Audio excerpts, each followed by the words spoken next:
You said that ageism is a form of bigotry.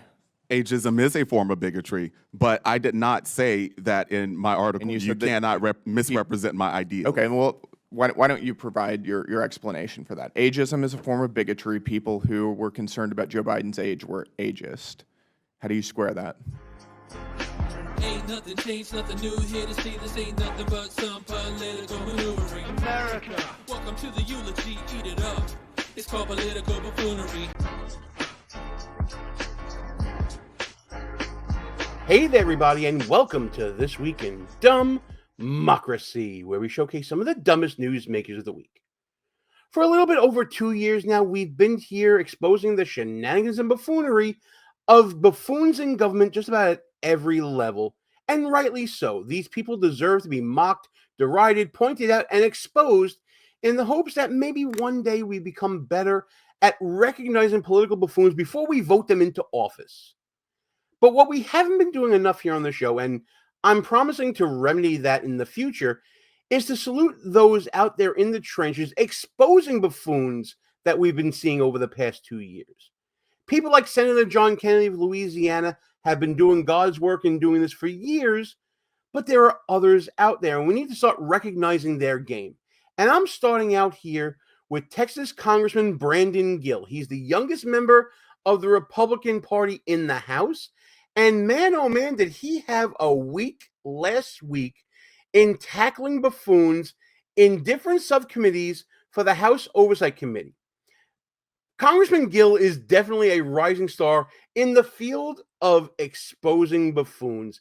And I have two examples from two different subcommittee hearings that I want to point out to you and basically give Congressman Gill his flowers here. But before we get to that, I want to ask you guys to please subscribe to the channel. Hit that notification bell so you don't miss any of the shows. And if you like what you're seeing here in this or any other video on the channel, you guys know what to do. You got to smash that thumbs up button. Like, comment, share the show with your friends. All that really, really good stuff. Because all that's going to help this channel grow thanks to all those algorithms, but especially that YouTube algorithm. Feed me. As always, gang, thanks so much for all that you do to help this channel grow, whether you're watching on YouTube, Rumble, X, maybe you're watching clips on Instagram, on Getter, on Play TV, on Facebook, wherever you're watching. Thanks for doing it. I really appreciate it. And for all you newbies out there who may be finding us for the first time on any one of those platforms, I hope this video earns your subscription as we look at the wild week that Congressman Gill had in exposing buffoons in various subcommittees for the House Oversight Committee. If you don't know who Brandon Gill is, get to know the name. He's a first-term congressman, the youngest of the Republicans, and he's already buffoon hunting at a seasoned veteran level. We certainly really appreciate it. Dr. Harper, I've got a couple questions for you. Just starting out, do you believe that ageism is a form of bigotry? Yes. You do? Yeah, I thought so because you wrote an article saying that ageism in media discourse about Biden's reelection is an issue. Do you still believe that ageism was an issue in the past election cycle? I believe that ageism in any form and in any context is a problem. Do you believe that Americans who were concerned about Joe Biden's age were bigoted? I did not say that in my article, nor do I claim that now. You said that ageism is a form of bigotry.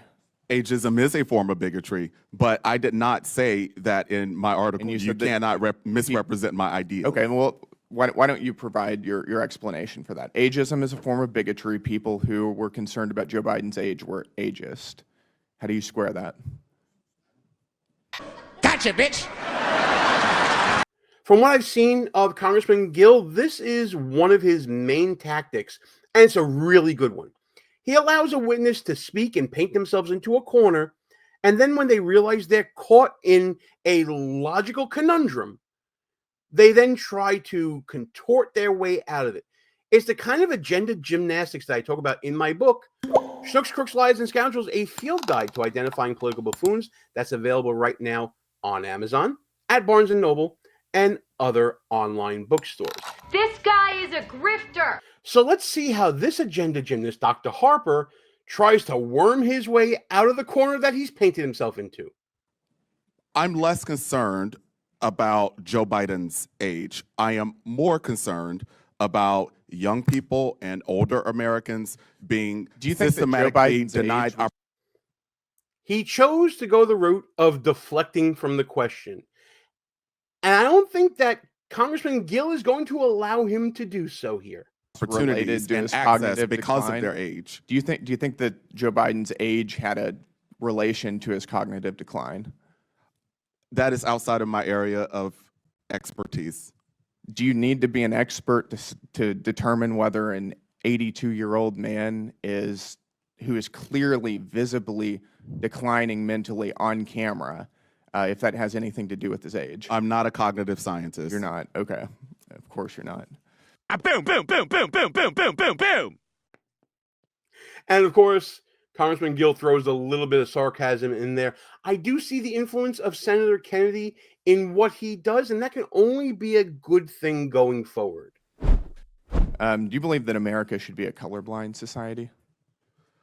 For instance, should people be treated differently based on their race? Do you see the second trap coming?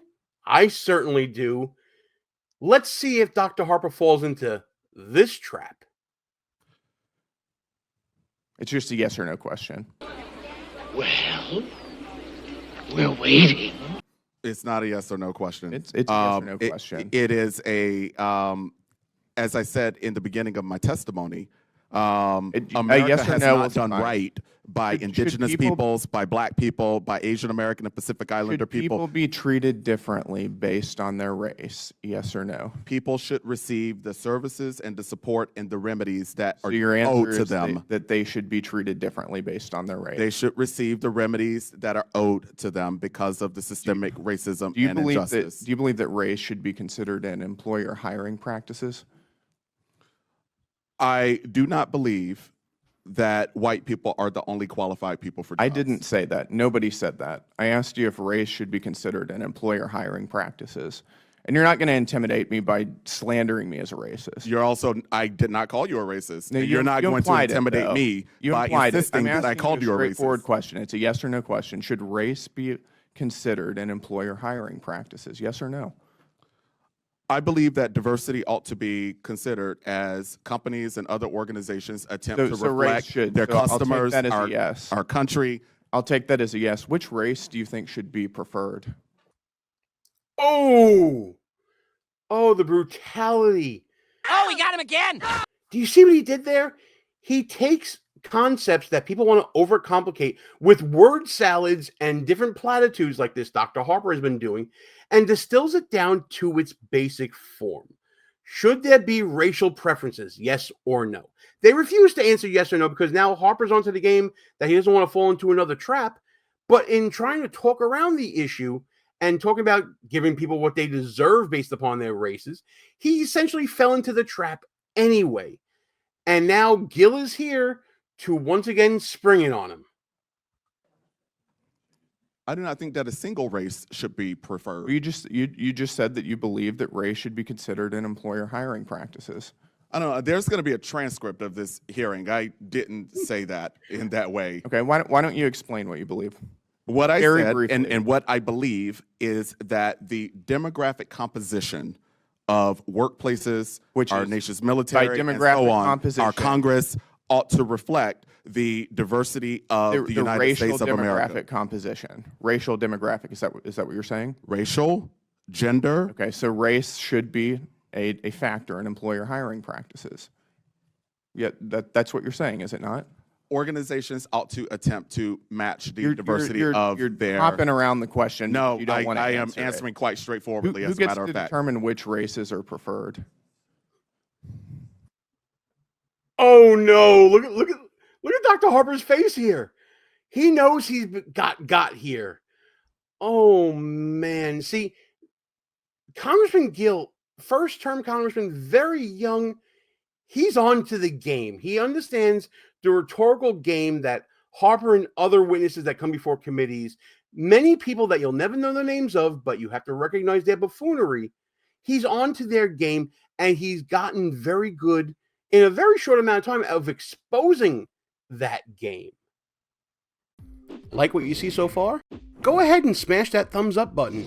Also, leave us a comment and tell us what you're thinking. And don't forget to subscribe so you never miss another show. This is from the same week. It's a different House Oversight subcommittee meeting. This one's on Doge, where Congressman Gill is going to once again expose one of those quote-unquote experts as the buffoons that they are. Thank you, Madam Chair. It never gets boring in here. And I'd like to...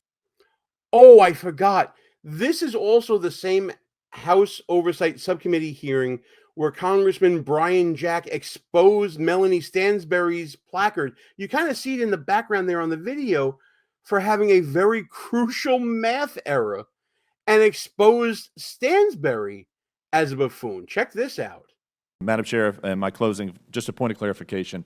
The poll behind you, behind our ranking member, it adds up to 110%. Just wanted to clarify, is it meant to add up to 110%, or is that an error? Do you yield? Yeah, I do. This is from a Quinnipiac poll that was held 2 weeks ago, and this is the data that was provided. There's a wealth of information, including information about Donald Trump's falling poll numbers, so you should take a look. Thanks. I yield back. The gentleman yields, and it still adds up to 110%. Wow, she's bad at math. See that? A little bonus buffoonery for everybody. Let's get back to looking at Congressman Brandon Gill identifying buffoons in these subcommittee hearings and exposing them for the idiots that they are. Say thank you to the witnesses for being here and for taking the time. Ms. DiVito, thank you for coming here. In your testimony, you said that Americans deserve a government that works for them, a government that makes their lives easier and more secure. Is that correct? Yes, sir. Great. I'd like to read through a couple of the grants that DOGE has pulled back, and I'd like to get your take on them. They pulled back a $1.5 million NIH grant to Morehouse College. It was called the Center to Advance Reproductive Justice and Behavioral Health among Black, Pregnant/Postpartum Women and Birthing People. Do you think that that makes Americans' lives easier and more secure?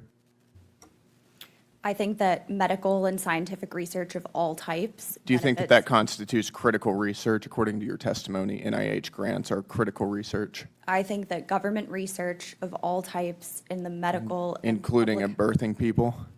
I think bench research of all types plays a fundamental role. What is a role. birthing person? And here we go again. This is a little different than what we saw before. This witness, Ms. DeMarco here, has been called as a witness to discuss the DOGE cuts that were being made to various grants. And her position on this particular grant, or I guess on every grant really, is that if there are scientific grants, if there are research grants, they're all critical grants. Well, you know what they say about when you say something is all critical? That means nothing is critical. So Congressman Gill is testing the breadth and width of that claim that these are all critical grants by providing examples of things that he thinks are more frivolous grants, things that DOGE identified that were cut. And while we're talking about DOGE for a moment, what the hell's going on, Congress? Can we get the DOGE cuts actually enacted and codified?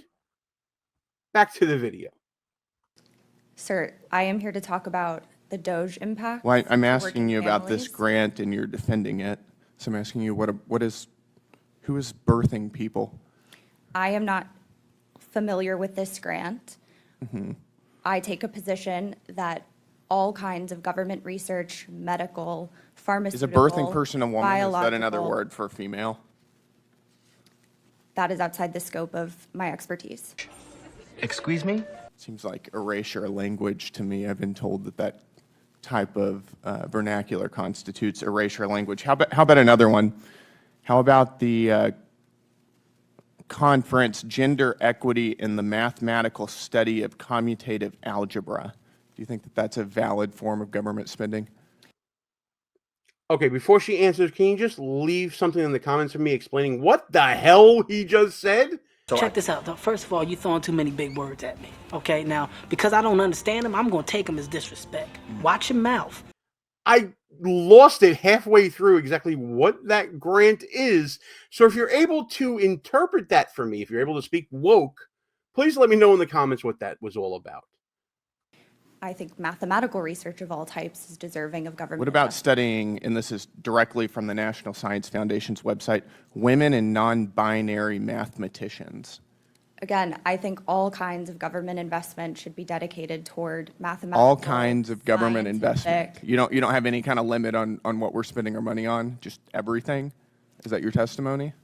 I am talking about Doge. You brought up So am I. This is a grant that Doge cut. I am not familiar with this particular grant, but I think government investment in mathematical, biological. Okay. Let's do another one. This one is. Before we do another one, do you see what's going on here? Congressman Gill is moving the lens, as they say.